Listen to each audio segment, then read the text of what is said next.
आज की पावन लीला यहाँ से प्रारंभ है। अभी तक लीला नहीं प्रारंभ हुई थी, ये भूमिका थी लीला की भगवान की। अब लीला प्रारंभ है यहाँ से। कहाँ से? सुने रामचरितमानस की यह चौपाई। कई भोजन मुनि बर विज्ञानी लगे गगन कछ कथा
करी भोजन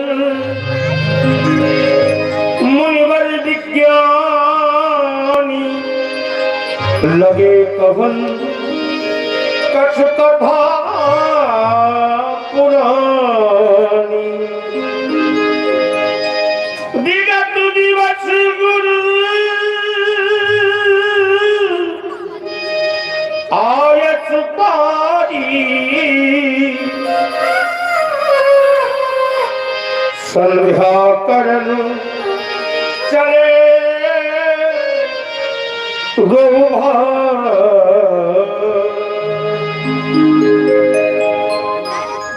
प्रेम की परिमल परिपाटी में प्रेमियों के प्रेम में प्रविष्ट हो जाने वाले मेरे प्रियात्मन राम तथा भावुकता में भगवान सूर्य के समान दैदीप्यमान ऐश्वर्यवान कांतिवान प्रभावान सुधात्मन लक्ष्मण। यद्यपि मेरे साथ में ये युगल कुमार ही नहीं, दोनों कुमार ही नहीं, अपितु 7,000 ऋषियों का समूह है। सभी के साथ में मेरा जो जीवन यापन हो रहा है, इस जीवन में मेरी बड़ी उपलब्धि है। उपलब्धि यह है कि मैंने जब ही इस संसार में शरीर धारण किया, मैं अपने जीवन को एक उत्तरोन्मुख दिशा देने का प्रयास किया। संभव को असंभव करने में भी मैंने सफलता प्राप्त किया। जैसे मैंने अपनी जाति का भी परिवर्तन कर दिया। क्षत्रिय वंश में उत्पन्न हुआ, विश्वरथ नाम से जाना गया। कालांतर में मैंने तपस्या साधना करके विश्वामित्र की उपाधि प्राप्त कर लिया। मेरा सामना पड़ गया ब्रह्मा से। मैंने ब्रह्मास्त्र की रचना के सामने अपनी होड़ लगा दिया और मैंने ब्रह्मा के समान रचना करने का भी कार्य किया, सफल हो गया। अगर ब्रह्मा ने कुछ ऐसे जीव पदार्थ बनाए, मैंने स्तनांतर बना दिया। अगर ब्रह्मा ने चीता बनाया, मैंने बिलाव बना दिया। बिल्ली का स्वरूप देने वाला मैंने तीसरी फसल, 2 फसल ब्रह्मा ने बनाया, तीसरी फसल का निर्माण भी मैंने कर दिया। जायद फसल का निर्माण मैंने किया। ब्रह्मा ने अगर वेद बनाया, मैंने कपित नाम कैथा बनाया, आदि इत्यादि। लेकिन वर्तमान में सोच रहा हूं कि मनुष्य का शरीर मेरा ही नहीं, सबका सौभाग्य का द्योतक है। सौभाग्य से प्राप्त हुआ। कबहु कि कर करुणा कर देही देत ईस बिन हेतु स्नेही, परमात्मा ने बड़ी कृपा करके आपको मनुष्य का शरीर प्रदान किया है। हम आपको सबको मानव का शरीर जब प्राप्त हुआ है, देव करुणा निधान करुणा अवर वाले प्रभु की कृपा का सुपरिणाम है। लेकिन अब जब परिणाम ये है कि हमें प्राप्त हुआ मानव का शरीर, उद्देश्य क्या है? उद्देश्य यह है कि हमें भगवान की सेवा में अपने को जुटा देना चाहिए। और कुछ ना कर सके, और कुछ ना कर सके तो भगवान को सदैव स्मरण करते हुए, उसका नाम जप करते हुए उसे सदैव याद करना चाहिए, उसकी कृतज्ञता को ज्ञापित करना चाहिए, उसकी कृतज्ञता में अपने को जोड़ लेना चाहिए। कहने को मैं बहुत कुछ कहता रहूंगा, क्योंकि समय गतिमान है, समय निरंतर गतिमान है। और जब समय निकल जाता है, उस समय के लिए लोग सोचा करते हैं, लेकिन जो समय है उस पर सोचो। जो निकल गया, विगत है, उसे सोचने से कोई लाभ प्राप्त होने वाला नहीं है। केवल उससे हमें एक ही सीख प्राप्त होती है कि हमारा समय निरर्थक तो नहीं चला गया है, पश्चाताप करना पड़ेगा। इसलिए वर्तमान को संभाल लो, भविष्य अपने आप सुदृढ़ हो जाएगा। ये समय गतिमान है। विगत समय पर अगर हम ध्यान जुटाएंगे तो हमारा समय निर्मूल हो जाएगा। हम वर्तमान पर सोचें। अगर वर्तमान पे हमें सोचने का कार्य करना है तो इस समय हमें, ये सायंकाल का समय है, संध्या माँ की उपासना करने का समय है। संध्या माँ की उपासना में हमें अपने को जुटाना है, क्योंकि ये धीरे धीरे आई जग में, ये धीरे धीरे आई जग में, जो अरुण अस्थि की तेरा अर लगे संकुचित कमल झूमने मधुको का मृदो मेला।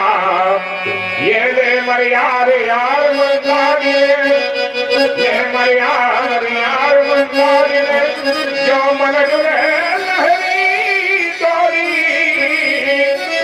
अगाती जाती गीत प्रीत से चली खगों की टोली। ये संध्या सजनी का कर पकड़े, ये रात रानी संध्या सजनी का कर पकड़े, आ गई रजनी रानी, जिसने अपनी काली चादर अखिल भरा पैतानी। अखिल विश्व खिला उठा, ये अखिल विश्व खिला उठा, जहाँ उठी चिड़िया तमाम, आवो लालनी आवो बेटा, लखी संध्या का सौंदर्य धाम। इसलिए प्रिय राजकुमार, माँ संध्या देवी की उपासना में अपना योगदान देते हुए सादर श्रद्धा के स्वर्ण समर्पित करो, यही आदेश है।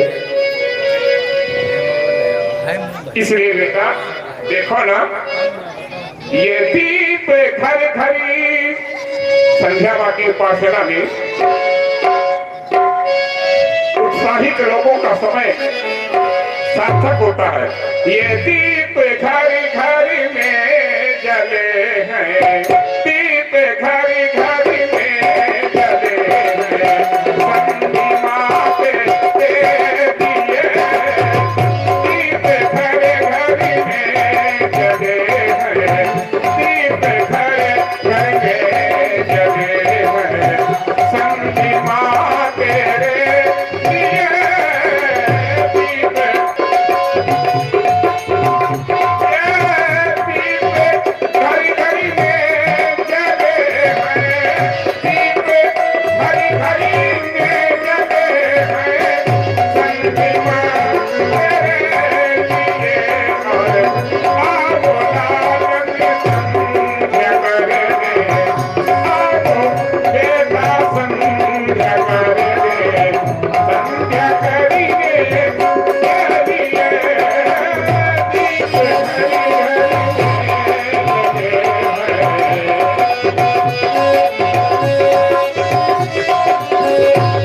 दीप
मंगल मांगलई सर्वाधि सिद्धि साधिके नमस्तस्यै नमस्तस्यै नमस्तस्यै नमो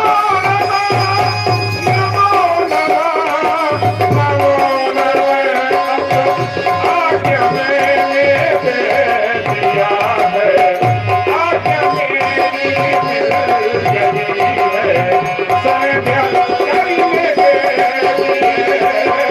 दीप भरी गई है संध्या करने के। इसलिए बेटा मां संध्या देवी की उपासना में अपनी श्रद्धा की प्रसून की वेला को समर्पित करो। धन्यवाद।